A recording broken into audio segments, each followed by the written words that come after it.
passage in the Brihadaranyaka Upanishad which asks, Yajna is in a context. It asks a number of questions. Sometimes the Upanishads have a sense of humor. So Janaka held a gathering, nice gathering, and they were asked, I have on offer 1,000 cows, all with silver attached, so that when the cow it becomes dry, you can still maintain it. So the person who is the wisest can take all that off. There was a silence, implied silence in the passage. And then Yajna, the great sage, told his shishas, come on, please take the cows. Everybody was in an uproar, naturally. Because nobody will say, I'm the wisest. If you say, I'm the wisest, it means you're the most foolish. So they all argued, how do you think you will take cows? He said, well, nobody took them, so I took them, I wanted them, I took them. But it's up to you. They put the onus on them. If you think I'm not the wisest, then challenge me with questions. So amongst that, one of the questions was, how many are the devas, the gods? There's only, 3,000 and odd, boiled down to 300 and odd, boiled down to 33 principal, the Vasus, the Rudras and so on. So then the question is asked. If the answer is not fully satisfactory, which is a part of the truth, the question has to be asked again. They asked again, how many? How many? Continually they kept asking.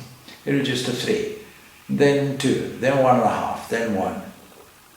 So all of these, what we call devas, is very clear from the Upanishads themselves, that there is only one.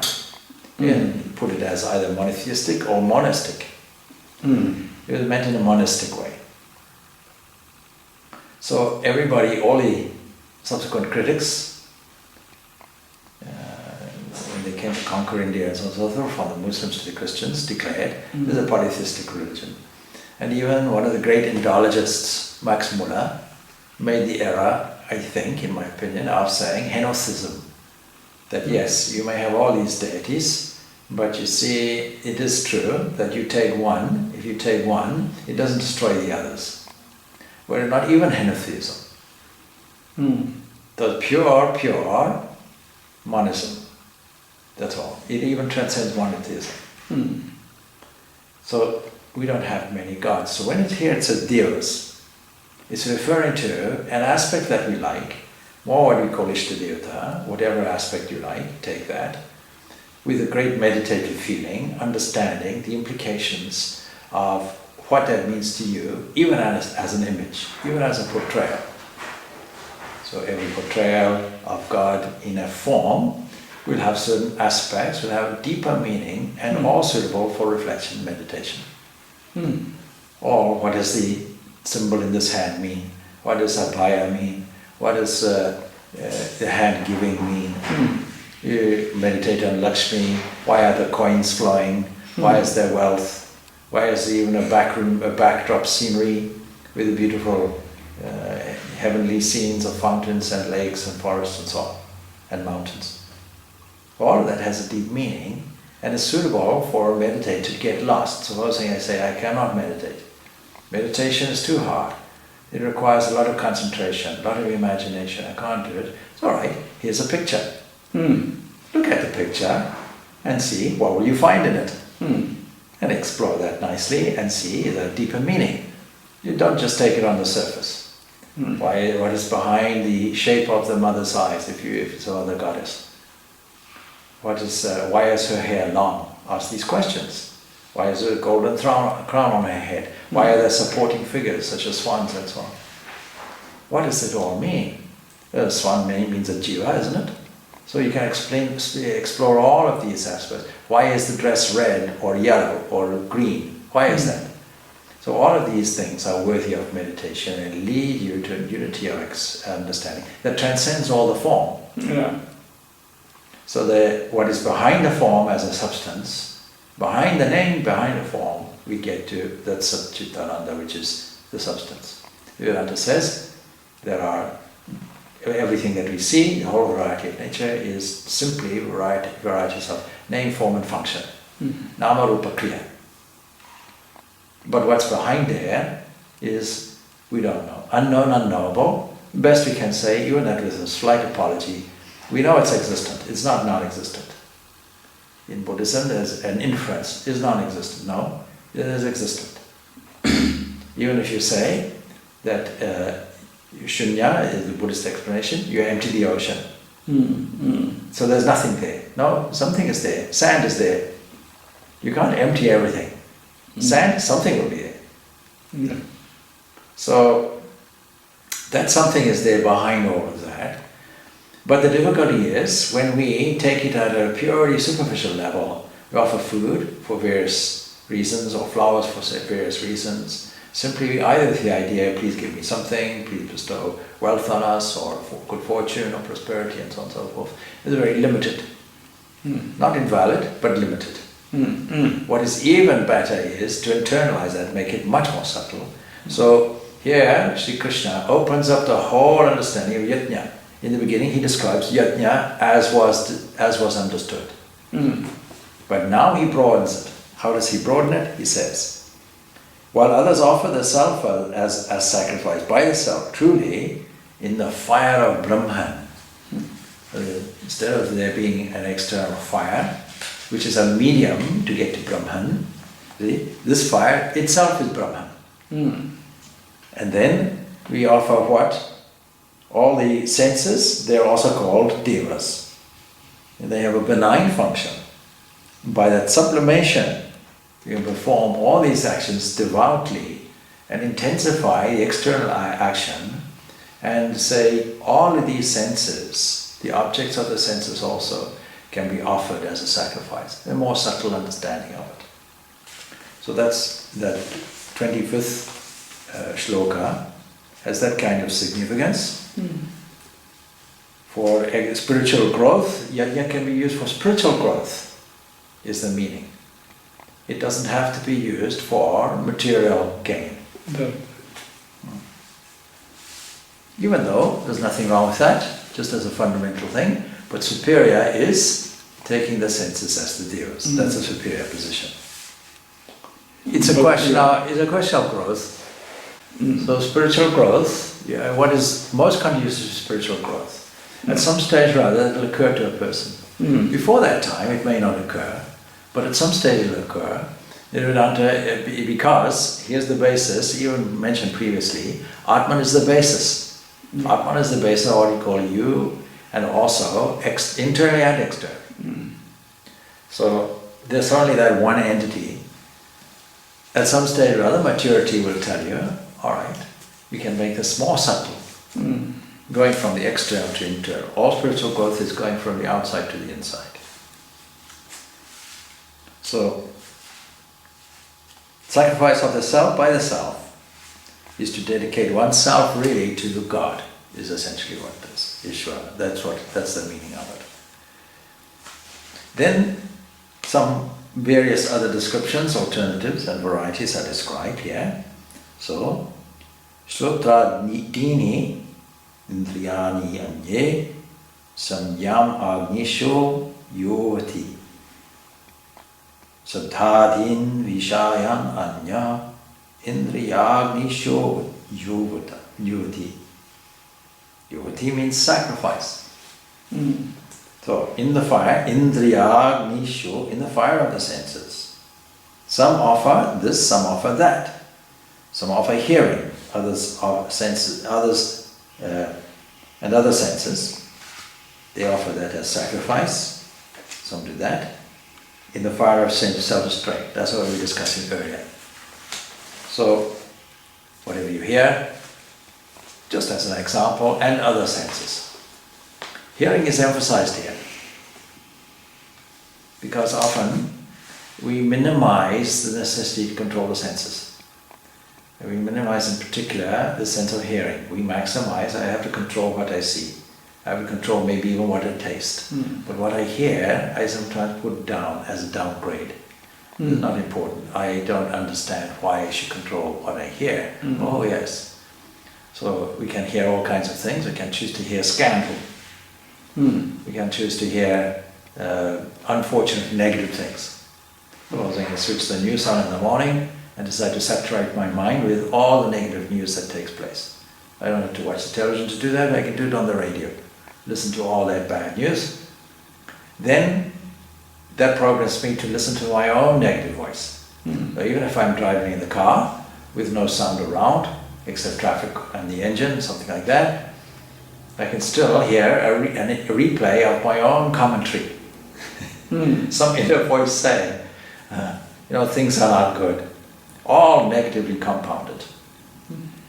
And if we don't learn to train the mind, if we leave it go, what will happen? It will just run in its own way, compound my misery, give me in a negative state of mind, and every negative state of mind will immediately have an impact on the environment. Thought, nothing travels faster than thought. Thought travels faster than the speed of light.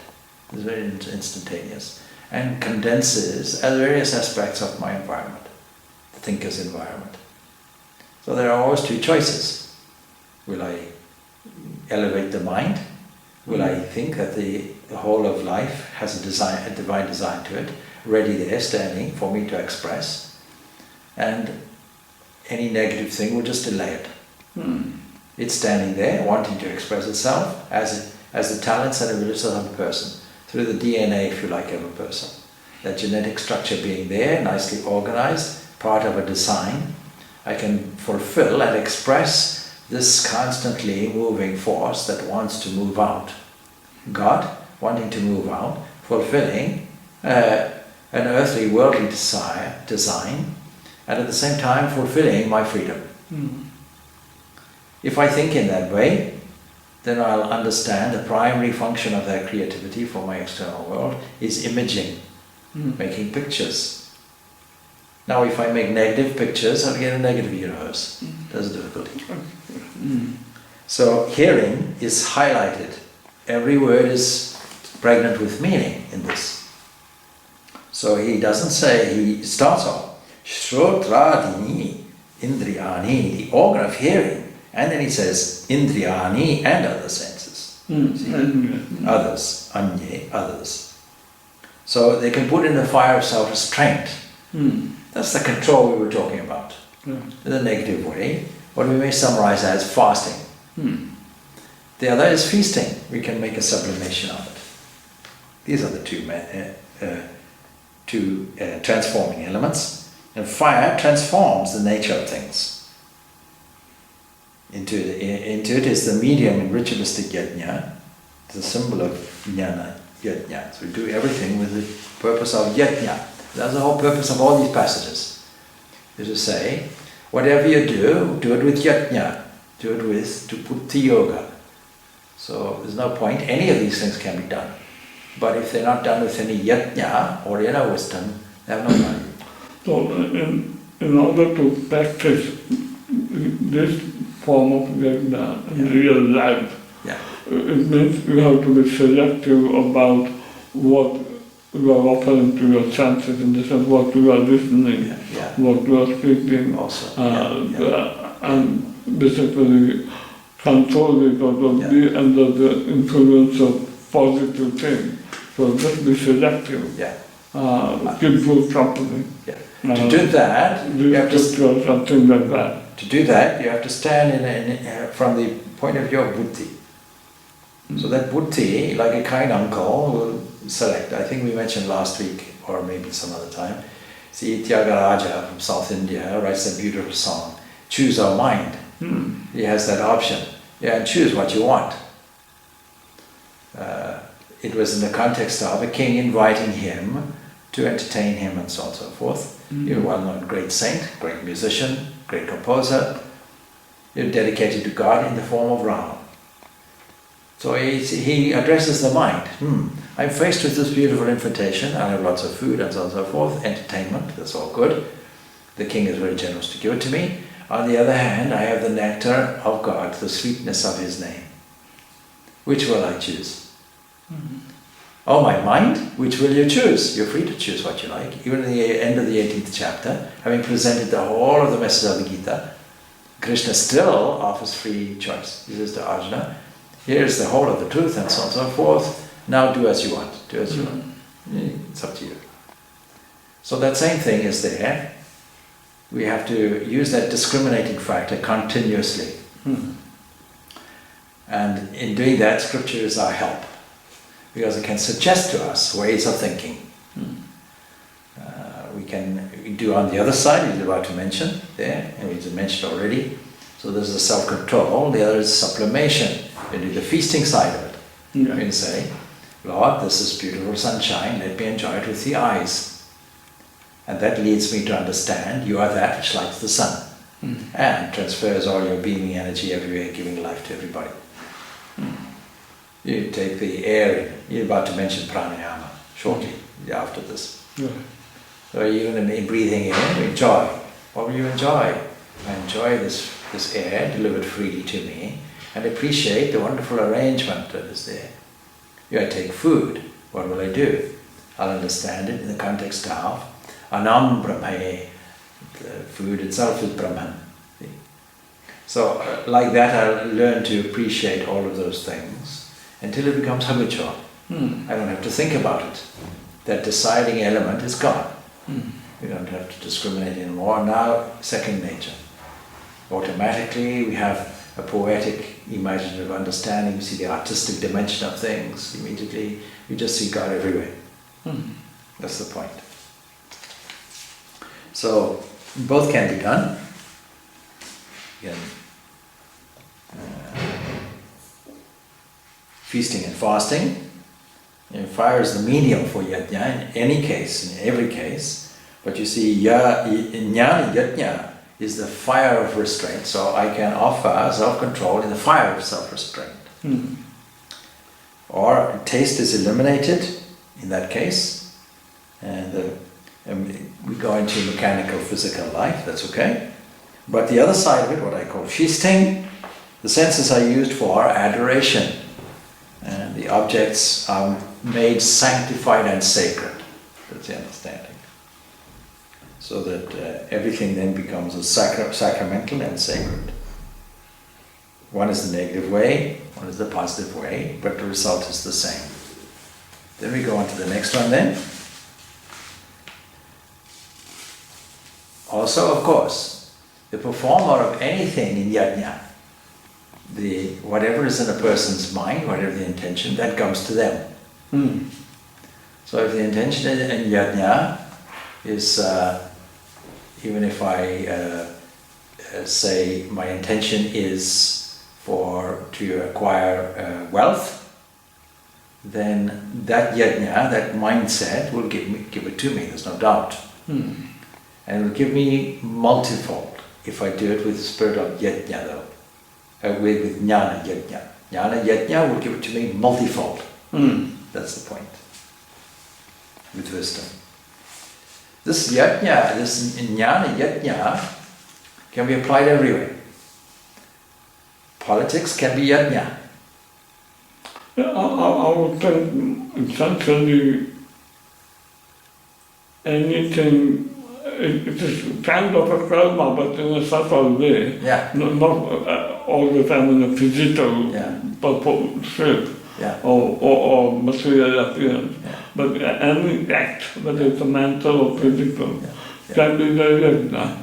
There would be no problems within society if political leaders applied jnana yajna.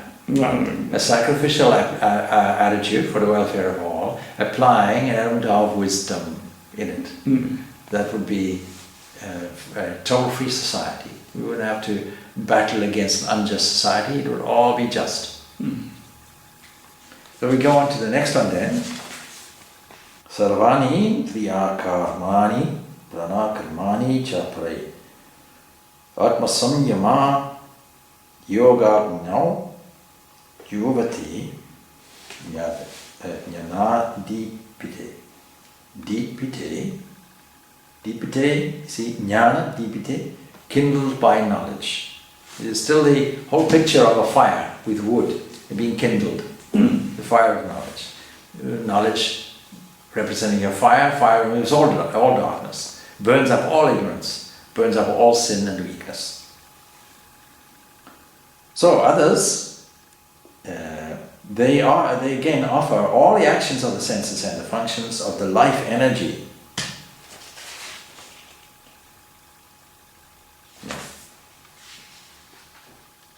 As a sacrifice in the fire of self-control kindled by knowledge.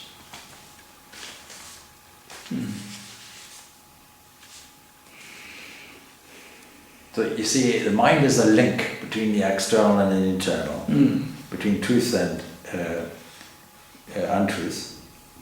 As identified with Atman, it's self-control.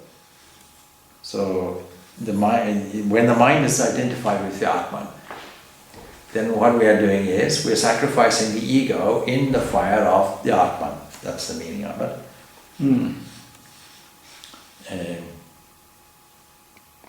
Again, Brahmasmi, you see, I am Brahman. If you say, I am Brahman, what are you doing? You're sacrificing the ego, crucifying the ego on the cross.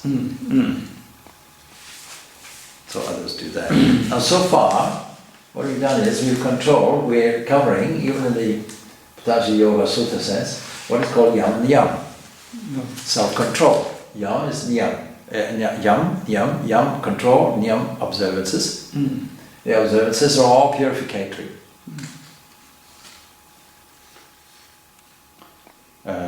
So in the functions of life energy as a sacrifice in the fire of self-control kindled by knowledge. In other words, the performer of the yajna becomes Brahman. Then goes on, see, expanding the scope, what is yajna from the traditional sense.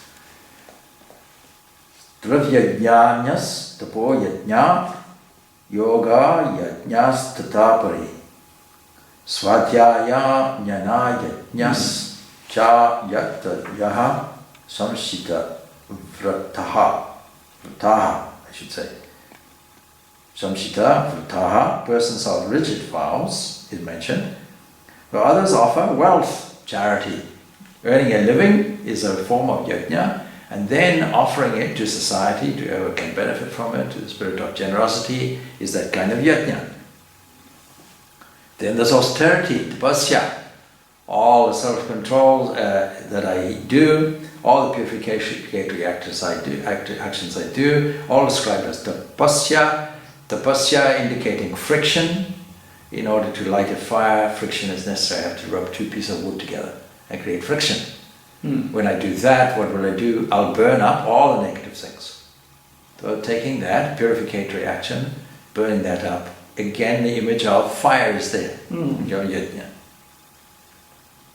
So, tapo yajna, those who offer austerity as sacrifice, while still others of self-denial and extreme vows offer sacred study and knowledge as sacrifice. There are other forms of yajna that we mention here. And so, charity, for example, giving alms, etc., that's a kind of tapasya. But it's only tapasya if you give it in the right spirit. If you give it to get something, that's not tapasya. That's not purifying. Entrenching the ego is not purifying. So somebody asked me, you see, it seems in your tradition, the Hindu tradition, Vedic tradition, everybody's concerned with their own salvation. I said, you didn't read the scripture very well. You need to read these passages on yajna. It's all for others. And yes, there has to be, in order to do that, you have to have the foundation correct. You have to develop, if you believe in God, you have to develop a love of God. If you don't believe in God, you have to develop self-control. You have to develop, like Buddha did, a way of controlling the mind completely and eliminating whatever is impermanent and finding there, aha, there it is. There's something positive. It's not true that Buddha found nothing. Buddha found something, otherwise why was he called Buddha? Enlightened intellect. Somebody who's enlightened, something positive happened to him. Nothing negative. He wasn't left with an empty bucket. He left with fullness. But he described it in a negative way, yes. That was his choice to do that, eliminating this. But on the positivity side, he kept quiet. But the implication is there. Something positive happened. So, tapasya can be done to extreme. If there's no yajna, if there's no jnana in it. Again, jnana, yajna has to be there. And that will eliminate all these excesses of standing on one leg, looking at the sun, all of these kinds of things. All that is harmful and criticized by Krishna later. Then, so what we mean by others, that's this Ashtanga Yoga, Raja Yoga, and we are indirectly following it. We'll come on to that now, because after Yam Asana there comes Pranayama in these 8 steps. It is leading on to it. So then, that's it, Ashtanga Raja Yoga. Sacred study is also yajna. What we're doing here is also yajna, sacred study, as opposed to studying a novel. Or studying anything other than that, secular. Even secular study can be put as a yajna. Every activity can be put as a yajna. And then something particularly in the context of spiritual development, anything positive, sounding, activities, reading, writing, listening, whatever. Yeah. Now on the other side, if we don't make it a yajna, what really we become proud of learning. Yeah.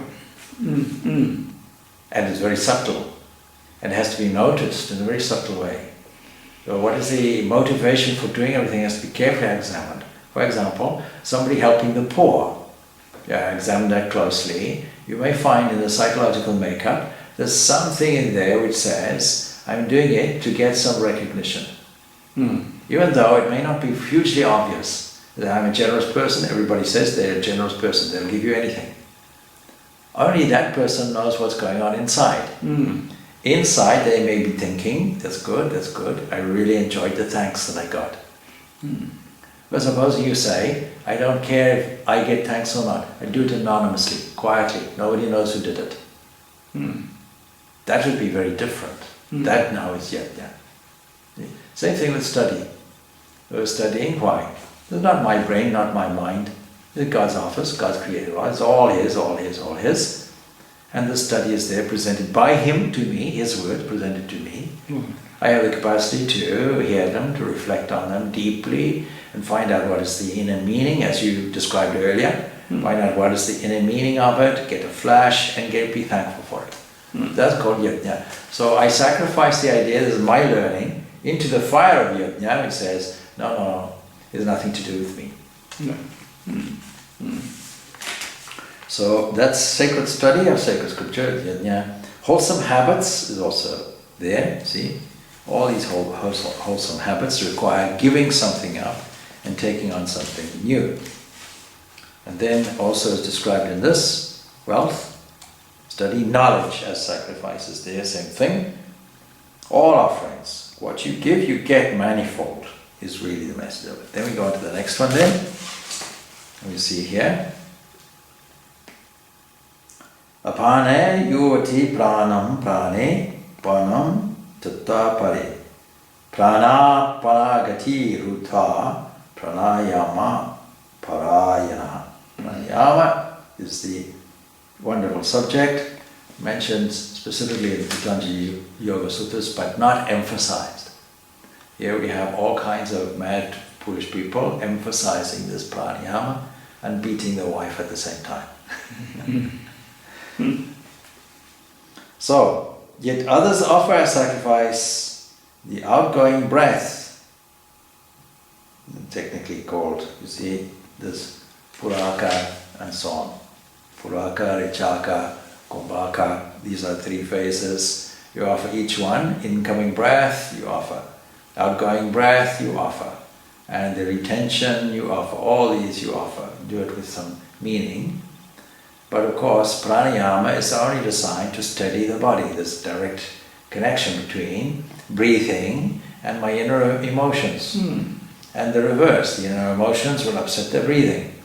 For that reason, so many psychologists today take up this technique mentioned in the yogic text and say, if you want to calm, please do a little calm breathing. Now, very clear in the commentators of the text on the Patanjali Yoga Sutras that the prerequisite for it is this yam niyam. If you don't do the yam niyam, if you go straight on to that pranayama, then one of the items in yama is chastity. Is an energy term. Don't waste your energy uselessly. So it doesn't mean to say you can't be a householder and have children. Of course you can. Without those, there would be no. The rishis would never have existed if they had no mothers and fathers. Even Krishna would not have existed without his mother and father. So all of that is necessary, no doubt. There's nothing wrong with it. But again, there's a certain element of self-control there. So we find people without that, particularly in where I come from, in Africa, also parts of Asia. Chinese put a stop to it. But India, you find no legal stoppers there. And even then, a disappointment. Oh, I have a girl, or this or that and the other. Unfortunately, there are these anomalies in society. Same thing in Africa, exactly the same thing. A person will get paid if their daughter gets married. They have to get paid what we call a bola. Somebody has to pay for it, like a dowry. And in some cultures it's the reverse. So that it produces all kinds of social inequalities, unfortunately. But look at the lack of self-control in places like Ethiopia, Sudan, where people are suffering and starving. People still have the energy to make children. Where does it come from? Who knows?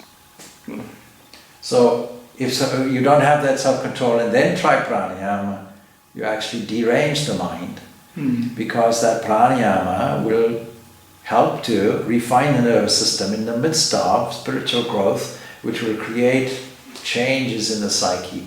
There will be actual changes. You can consider it like this, that each new idea presents a new channel in the brain.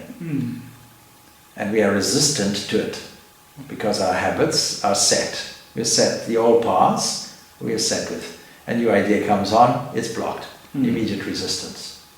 Until we get accustomed to it, then a new channel comes. All of that requires changes, even in the physiological system. In the neurological system, there are refinements and changes. The ancient yogis studied it very deeply. But without understanding that, we do all kinds of breathing and so on and so forth. It has no change on our morality. In this case, it says, to avoid that, what will you do? Make it as a yajna. So as you breathe in, yajna.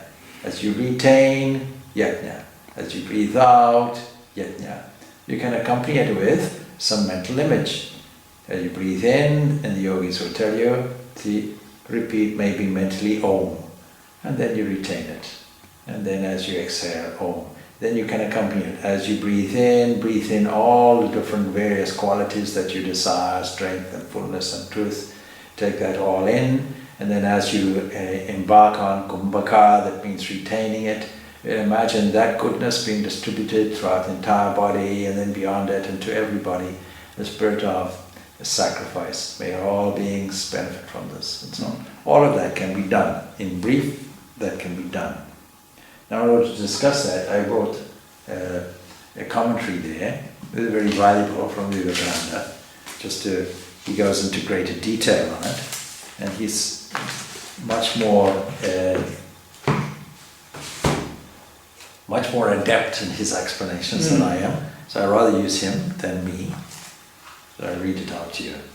So it's a commentary on that particular passage on prana, throwing out, restraining the breath. The word used is prana. Prana is not exactly breath. In modern Hatha Yoga classes in the West, done by Western people, I often have to make the correction. They seem to think prana is something like oxygen or nitrogen you breathe in. They say, oh, I filled my lungs with prana. It makes no sense whatsoever. So the word used is prana. Prana is not exactly breath. It's the name for the energy that is the universe. Whatever you see in the universe, whatever moves or works or has life, is a manifestation of this prana. The sum total of the energy displayed in the universe is called prana. this prana, before a cycle begins, remains in an almost motionless state. And when the cycle begins, this prana begins to manifest itself. Now you would have used the word force. Nowadays we don't use force. We use the term energy. Mm-hmm. So prana is what scientists call energy. That's all. Mass of energy. Mm-hmm. Yeah. And not only that, but scientists will tell you now, we don't view any material thing at all. All matter, you and I sitting here and everything else is all energy. It's all prana. Everything can be resolved into it, including psychic energy. The pranayama truly is actually control of psychic energy. Mm-hmm. You don't have to do breathing for it.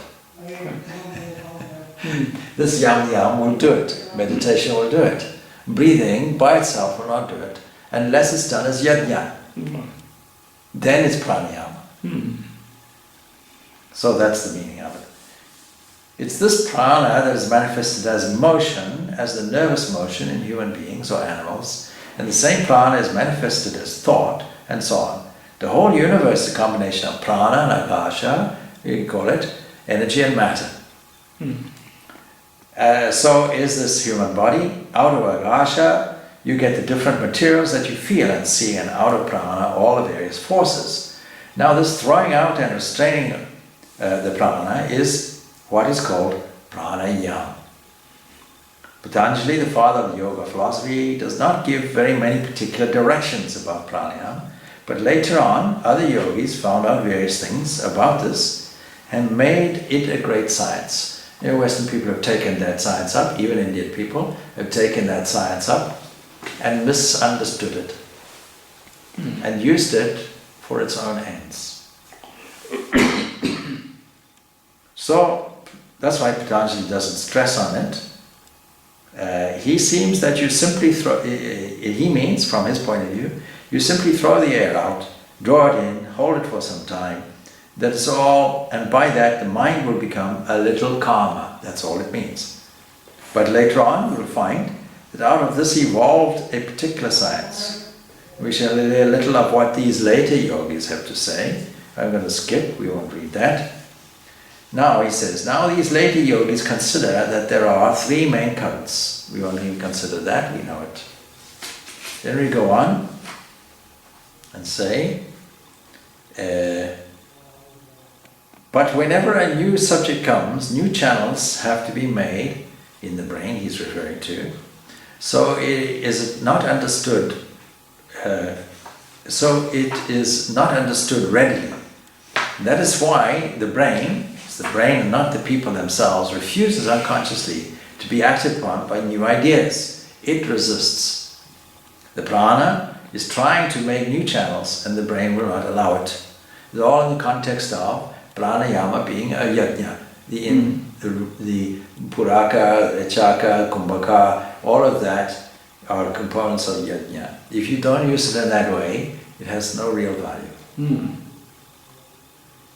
The fewer channels these have in the brain, and the less the needle of the prana has made these passages, the more conservative it will be in the brain, the more it will struggle against new thoughts.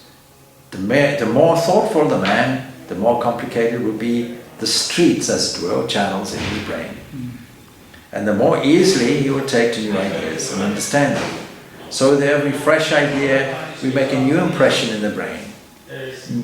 We cut new channels to the brain stuff. And that is why we find that in this practice of yoga, it being an entirely new set of thoughts and motives, there is so much physical resistance at first. That's why.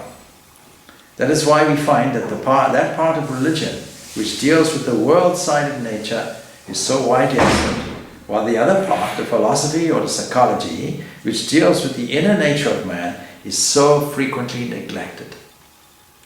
We must remember the definition of this world of ours. It's only the infinite existence projected into the plane of consciousness. Beautifully put. There's only the infinite existence projected into the plane of consciousness. A little of the infinite is projected into consciousness, and that we call our world. So there is an infinite beyond, and religion has to deal with both. I won't go on with that, but there's just a little bit of insight from Vivekananda in terms of this pranayama.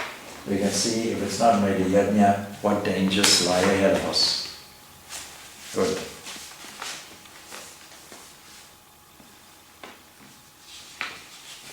Then we go on, continuing with the theme of prana or life energy. It says, apare niyataraha pranam praneshu yuvati sarve pyete yajnavido yajnak shapita kalmasaha. Still others, other persons apare, of regulated food habit offer in the pranas the functions thereof. The pranas now meaning these various energies. What are they in the body? They are prana, apana, udana, samana, vyana. All of these are described as various forces within. So, still others of regulated food habit offer in the pranas the functions. In other words, the energy is derived from food. So that food that is offered in the fire of the various consuming pranas which are there. And all these are knowers of yajna, having their sins destroyed by yajna. All the negative forces are all destroyed by yajna. So we say 30.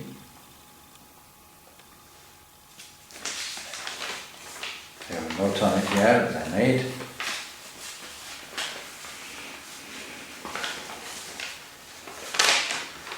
That's through this Brahman and so on and so forth, is what I mentioned previously. So, just some ideas about it. Life lives on, life is what I wrote down here as a thought I had about it. Dedicated to service our life or cosmic life. Everything that we have to understand, the whole cosmic machine is a whole unified mechanism, like a living creature. Whole cosmos is a living creature. If it's understood in that way, then we can understand that we can offer everything into the pranas, universal pranas, just for the sake of yajna, with a universal idea.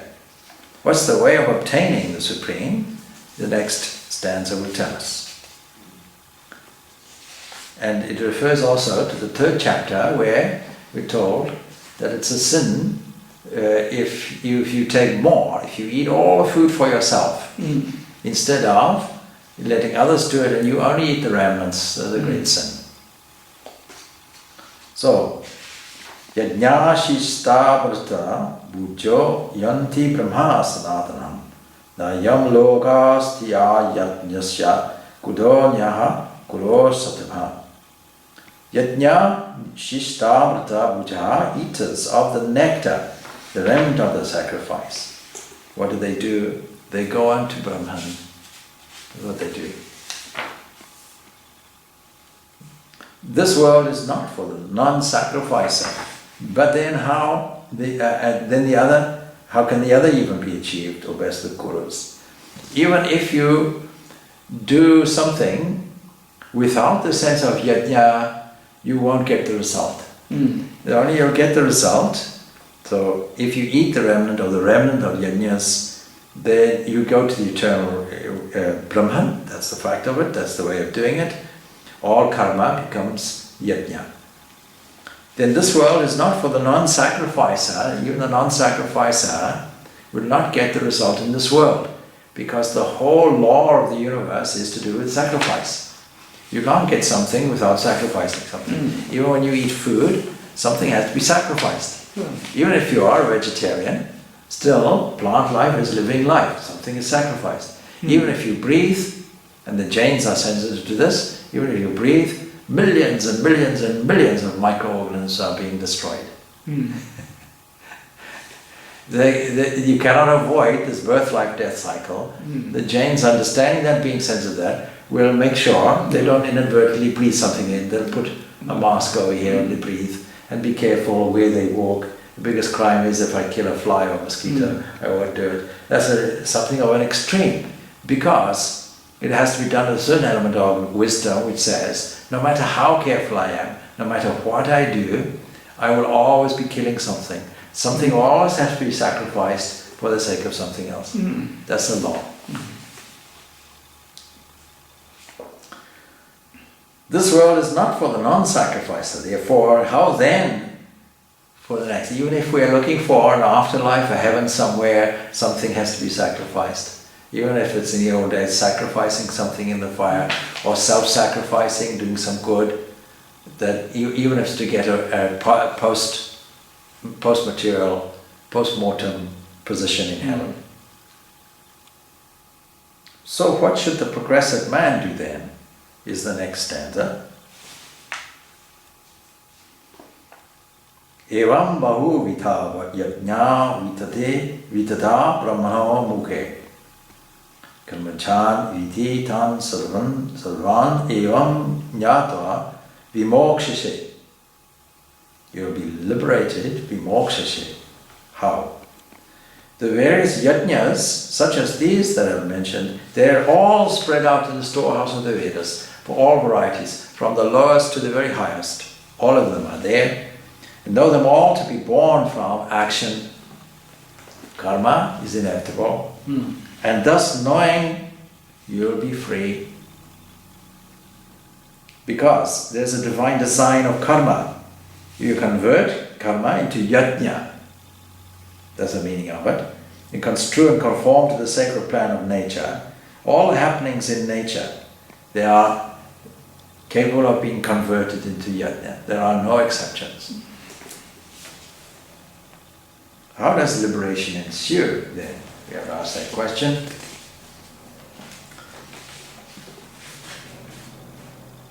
In nature is the embodiment of karma.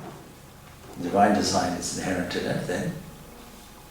So the plan is the transformation of action to sacrifice to make yoga liberating. That's the meaning of that. Then we go on to the next one, 33 then. Now so far this is the last stanza in the subject matter of varieties of yajna. The number of varieties of yajna have been explained. This is the last stanza in that, under that theme. There's a knowledge sacrifice, O scorcher of foes. Param tapa is superior to wealth sacrifice. All karma in its entirety, O Partha, culminates in knowledge. Shreyan dravya maya yajnaj jana yajnyaha param tapa. Sarvam karma kilam partha jnane parisamapyate. Shreyan, superior. What is superior? Knowledge sacrifice is superior to wealth sacrifice. There it is. So wealth sacrifice has been described. In the Vedas it's described. Wealth sacrifice. Sacrifice motivated by wealth, to get wealth. Even offering wealth in the fire has everything has to be subordinated to this knowledge. Knowledge sacrifice at the highest. Why? Because we suffer from ignorance. So everything has to be knowledge. Over the period of time in this development of religion or whatever, and we come across the various types of yajnas being performed by rishis and all that. There are still communities in India, Hindu communities, where as a sacrifice, they seem to use some kind of animal sacrifice.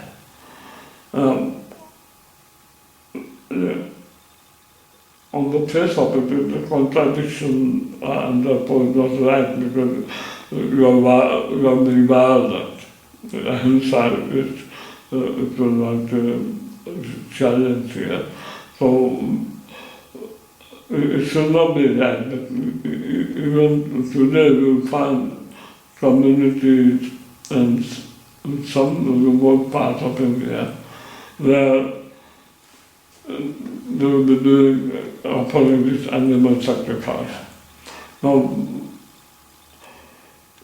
if ahimsa was all that significant in the Vedic and practice and all that, where did this flipping from? How did they get this tradition?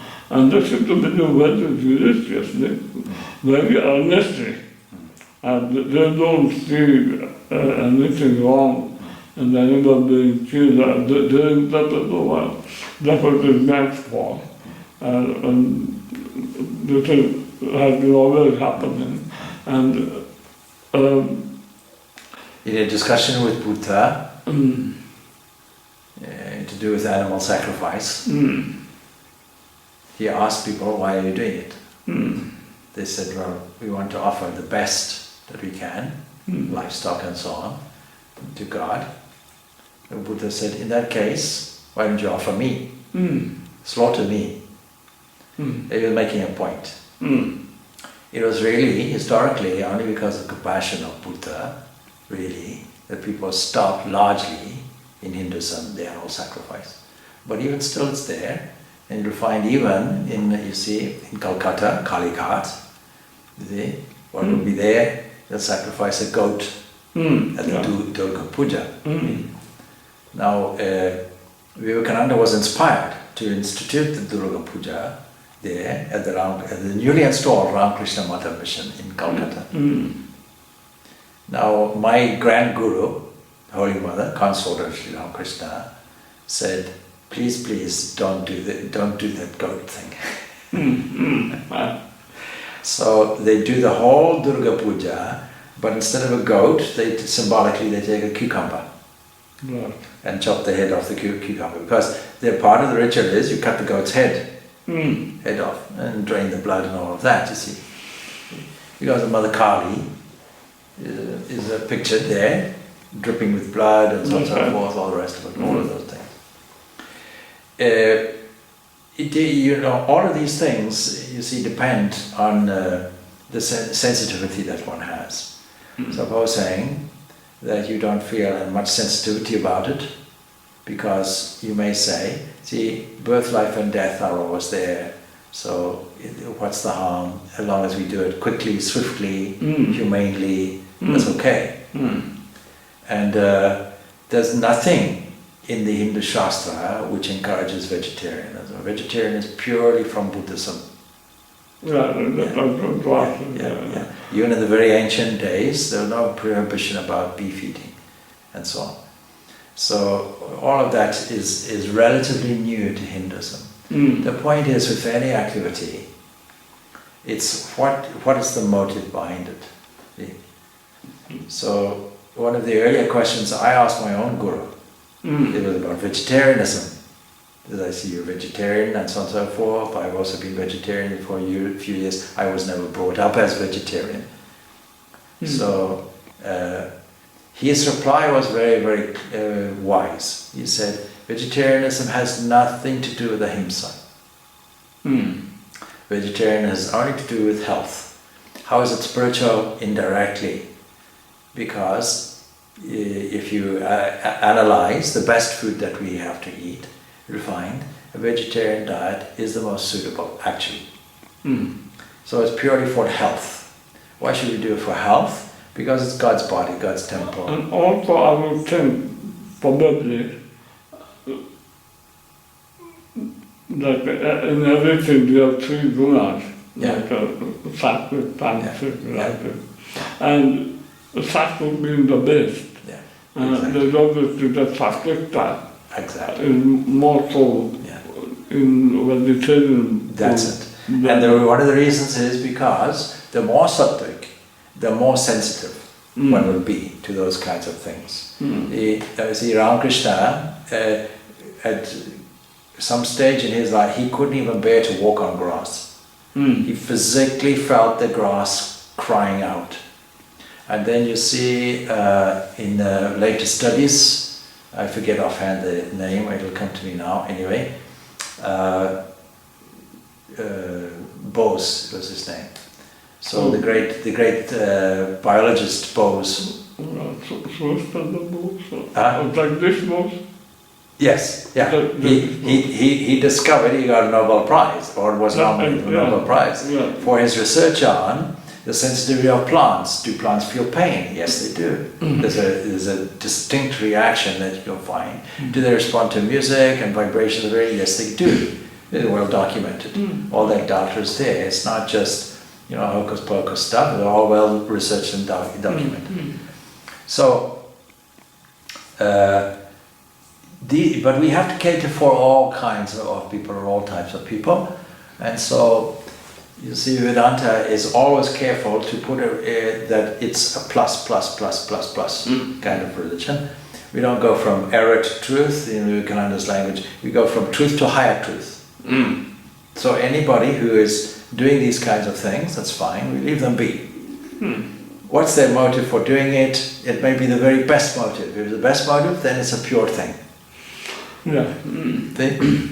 So that removes a lot of the various superficial discussions that can be within Hinduism about do we eat this, do we eat that, do we not eat this, do we not eat that, and comparing things, you see. So people eat various things like, so Westerners, people will have beef hamburgers and so on and so forth. So is that immoral? From a Hindu point of view, yes. But from a Christian point of view, no. So which morality is the higher? Neither. It's what is it for you? What does it mean to you? And whatever it means to you will be the best for you. That's the broadness of scope within the Vedanta. But the sensitivity connected with animal sacrifice really came with Buddhism. And that was the main revolutionary thing that Buddhism introduced. That was the reformist movement of Buddhism.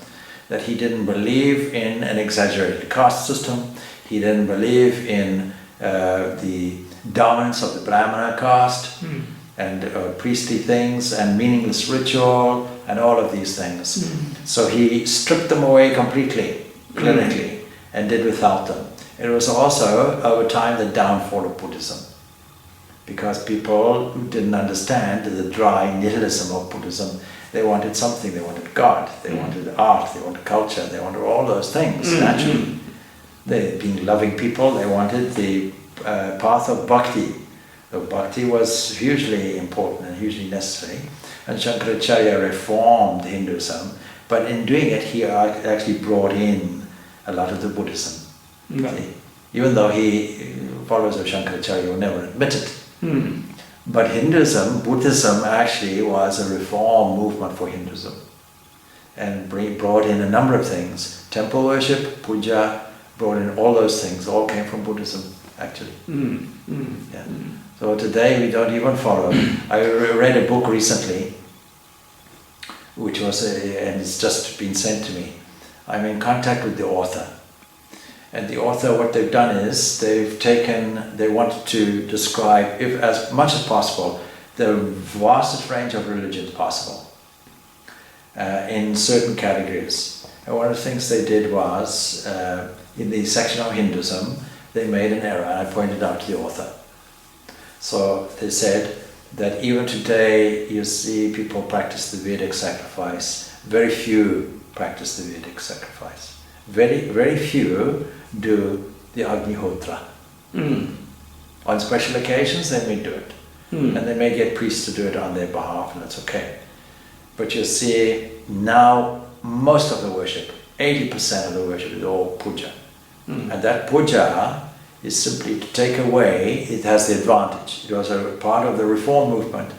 It had the advantage of making things beautifully artistic, giving somebody an expression to do. It's something that didn't require a priest anymore. You can do it in your own home. So it stripped away all that dominance of the Brahmins. Then if we don't have the right wood, if we don't have this, if we don't have that, it's okay. Instead of lighting a fire, light a candle. Because he insisted that everybody do the Gayatri Mantra. Without the initiation, the Pudaya, ceremony, and all that. Without any of that. Just for the first 3 castes, the twice born, only the Gayatri Mantra, that was done away with. The beauty about the puja done in somebody's house is the symbolism of the old Yajna is retained. It's just the symbolism only.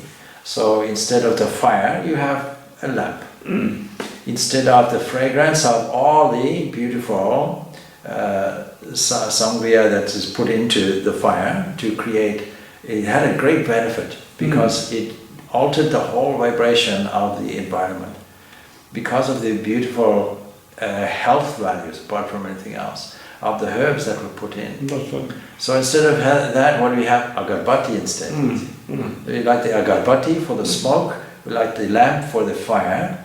It becomes the same process. Instead of making the fire the name and form of the deity, Agni Deva, we take the image in front. That's all.